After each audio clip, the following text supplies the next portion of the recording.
नमस्कार किसान भाइयों, स्वागत है आप सभी का हमारे यूट्यूब चैनल एसके एग्रीकल्चर में। किसान भाइयों, आज की इस वीडियो में हम बात करने वाले हैं कि लहसुन का जो तना है वो फट जाता है, लहसुन की जो कलियां हैं वो अंकुरित हो जाती है, उसका जो कंद है वो भी फट जाता है। तो ये प्रॉब्लम किसान भाइयों के सामने क्यों आती है? इसमें कुछ ऐसी गलतियाँ हैं जो हम खुद कर देते हैं और कुछ ऐसी दवाइयाँ हैं जिनका उपयोग करके हम इसको रोक सकते हैं। अगर हम वह गलतियाँ नहीं करते हैं, इसको कंट्रोल कर लेते हैं, तो हमारे जो लहसुन का कंद है वो मजबूत भी बनता है और साइज में भी बड़ा बनता है। तो अगर आपने लहसुन की खेती कर रखी है तो इस वीडियो को आपको आखिर तक देखना पड़ेगा, क्योंकि इस वीडियो में मैं आपको बताने वाला हूँ वो उपाय जिनके ज़रिए आपके लहसुन में ये प्रॉब्लम नहीं आने वाली है। तो वीडियो को आखिर तक ज़रूर देखना, लाइक कर दीजिए, चैनल पर नए हो तो सब्सक्राइब करके बेल आइकन को ऑल पर दबा दीजिए।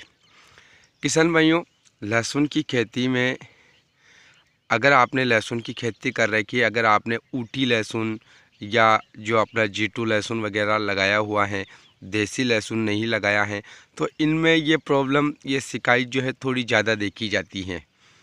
अगर आप कोई विदेशी देसी लहसुन लगाते हो तो उसमें ये प्रॉब्लम कम आती है, लेकिन G2 वगैरह में और आपने जो ऊटी फर्स्ट लहसुन में प्रॉब्लम ज़्यादा आती है किसान भाइयों के। अब ये आती क्यों है उससे जान लेते हैं, और आपको क्या क्या सावधानी रखनी है वो भी आप समझ लीजिए।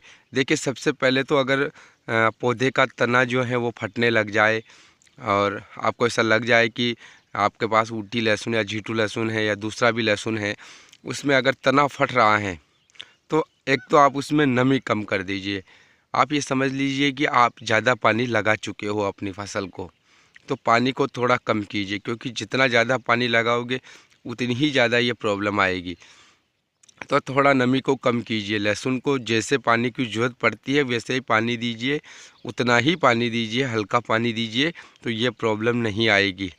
दूसरा इसमें क्या होता है, जो मुझे लगता है कि सबसे मेजर कारण है लहसुन की कलियां फटने का, लहसुन के तना फटने का, कि किसान भाई यूरिया का ज़्यादा इस्तेमाल कर रहे हैं। आवश्यकता से अधिक यूरिया अगर आप लहसुन में डालोगे तो ये प्रॉब्लम आपके आनी ही है। क्योंकि आप इसे समझिए कि जो यूरिया होता है वो फसल की वेजिटेटिव ग्रोथ को बढ़ाने के लिए होता है। किसी भी फसल की ग्रोथ बढ़ाने के लिए हम उसमें यूरिया डालते हैं ताकि उसका वानस्पतिक विकास हो सके। अगर आप लहसुन में ज़्यादा यूरिया डालते हो तो लहसुन की जो कलियां हैं वो आवश्यकता से अधिक नाइट्रोजन ग्रहण कर लेती हैं, जिससे क्या होता है कि वो कलियां फिर अलग अलग अंकुरण होने लगता है कलियों में, जिससे कि वो जो कंद होता है वो फट जाता है, कलियां बाहर निकल जाती हैं, उसका तना भी जो है उसी वजह से फट जाता है। तो नाइट्रोजन की लहसुन में सीमित मात्रा रखें, सीमित मात्रा में ही यूरिया का उपयोग करें। ये दो काम आप करें, ये गलतियां हैं आप ना करें, इसमें ध्यान रखें इन बातों का। जो तीसरी बात है वो आता है बोरान। बोरान होता है वो ये बताया जाता है सभी फसलों में, इसी वजह से रिकमेंडेड किया जाता है कि अगर किसी फसल का पौधा उसका तना फट रहा है तो वो बोरान की कमी के लक्षण भी होते हैं। तो अगर आपको बोरान की कमी के लक्षण दिखाई दे रहे हैं तो आप बोरान का स्प्रे अपनी फसल में करें, जो नाम मात्र में होता है, तो उसका स्प्रे भी आप अपने लहसुन की फसल में करें। तो ये 3 काम आप करें, ये प्रॉब्लम आपके लहसुन में नहीं आएगी। अगर आ भी रही हैं तो कंट्रोल होगी और इससे आपको निश्चित ही फ़ायदा मिलेगा। तो उम्मीद है आपको वीडियो ज़रूर पसंद आई होगी। लाइक शेयर सब्सक्राइब जरूर करना। मिलते हैं अगली नई वीडियो में, तब तक के लिए धन्यवाद।